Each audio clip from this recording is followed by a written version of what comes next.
What do you think about when you hear the word rebellion? Odds are you think of chaos, maybe teenage angst, and overall, the word can get a negative reputation. But Persona 5 flips that concept right on its head. It makes rebellion feel righteous, even beautiful.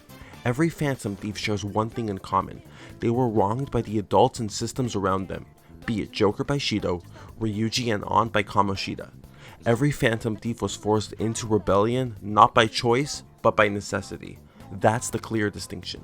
Real rebellion isn't loud or messy. It's deliberate, grounded, and impossible to ignore. In both Western and Japanese cultures, kids are taught from day one to respect their elders.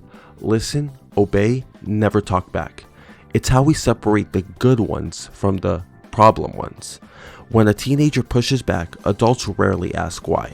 They just assume rebellion equals wrongdoing. Ryuji in the early game is a perfect example of this. The teachers see him as nothing but trouble because he lost his temper and hit Kamoshida. What they ignore is why he did it. Kamoshida humiliated him by exposing his father's alcoholism to the whole track team, and then he proceeded to break Ryuji's leg and labeled it self-defense to dodge punishment. No one even raised an eyebrow because they just assume adults know better. This is the rot that Persona 5 exposes.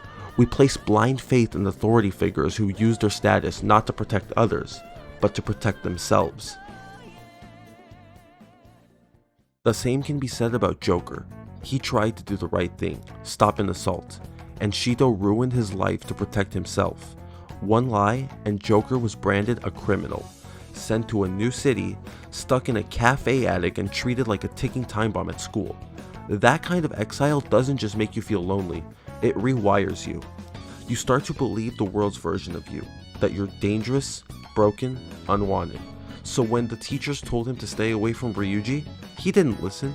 He connected with Ryuji because they could understand each other. He saw the same pain he was carrying of being labeled and misunderstood in Ryuji. This is Joker's first act of quiet rebellion. It isn't flashy, it isn't dramatic. It's just Joker taking back a small piece of himself. Persona 5 teaches us that we can't judge others based solely on behavior that we don't understand. What we see as attitude or oddness is usually defense. Ryuji's feistiness isn't immaturity. It's anger from watching adults abuse their power. Yusuke's detachment isn't arrogance. It's what happens when you grow up under emotional manipulation and mistake control for love. Every Phantom Thief has behaviors that society deems as unacceptable, and that's exactly why they're misunderstood. The game challenges us to look deeper, to see behavior not as a problem to fix, but as a story to understand. When people are labeled and misunderstood, they start wearing masks. Not the cool ones that the Phantom Thieves wear, but the kind that you put on to survive. They suppress their true selves and act in a way that society expects them to, hoping it'll lead to acceptance. But that kind of acceptance is hollow. It leads to a type of loneliness that hits different because you're physically surrounded by people, but emotionally, you don't feel truly connected to any of them because no one's looking past the mask. To truly connect with others, you need to do what the Phantom Thieves did. Rip the mask off and embrace your true self, regardless of whether the world likes it or not. Those who truly care will stay. The rest were never meant to. Another thing Persona 5 teaches us is to embrace adversity rather than avoid it. Suffering is inevitable. When the Phantom Thieves ripped their masks off, they were screaming in pain. That wasn't for dramatic flair. It's a metaphor for what it feels like to tear away the role society forces on you. You'll be misunderstood, labeled, even isolated, but that pain is what gives it meaning. It's valuable because it costs you something. Diving headfirst into that pain because you know who you are and what you want, that is rebellion at its finest. Wearing a mask may be peaceful, but it drains the life out of you. So be selfish enough to rip the mask off and let the world adjust to who you really are. After the mask is gone, what's left is something raw but real. Freedom.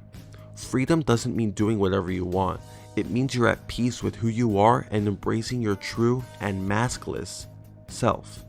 You won't get an applause for it, but you'll feel a weight lifted off of your shoulders. you'll realize that everything's going to be okay. And now that the mask is truly off, real connection becomes possible. The people who stay will genuinely see you, not the version of you that was performing for them. Joker doesn't form any confidant bonds until he awakens to his persona. That's no accident. It's Persona 5 telling you, the connection you crave is waiting for you on the other side of self-acceptance. Rebellion isn't just teenage angst. Sometimes it's a protest against adults and systems that care more about control than the well-being of the people that they're supposed to protect. So the next time you see behavior you don't agree with, take a step back and ask, why? Where is it coming from? Because chances are you don't know the full story. I hope you enjoyed this video. If you did, send me a calling card in the comments, and until next time, signing off.